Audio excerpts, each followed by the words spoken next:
आपलं स्वप्न आपलं साम्राज्य स्वराज्य डिजिटल मीडिया संपादक श्री प्रकाश नारायण परडे।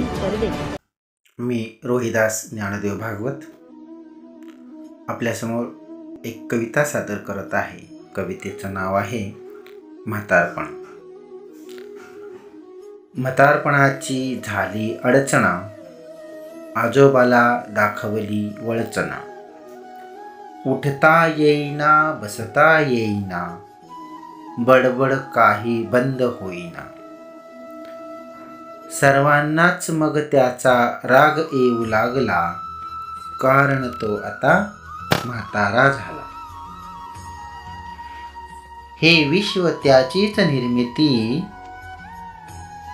तेव्हा त्यास कोणीच न मानिती। हात थकले पाय थकले, शरीर कमानी सारखे वाकले। आता त्याला कोणी न पुसती, कारण तो आता म्हातारा झाला। हाकेला कुणी ओ देईना, दिल्या शब्दाला कुणी जागेना। बायको मुलं परकी झाली, मित्र सोयरे दूर पळाली।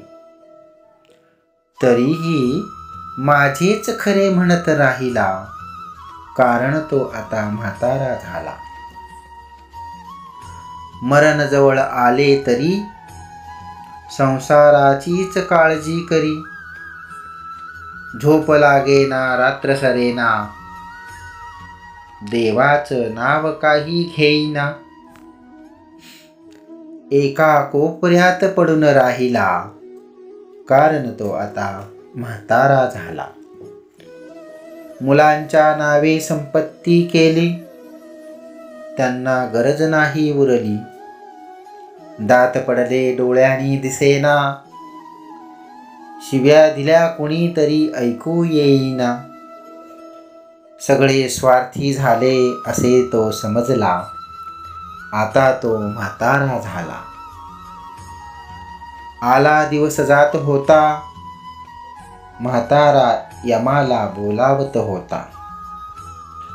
संसाराला कंटाळला, धरणीला भार झाला। एके दिवशी म्हातारा देवाघरी गेला, एके दिवशी म्हातारा देवाघरी गेला। धन्यवाद।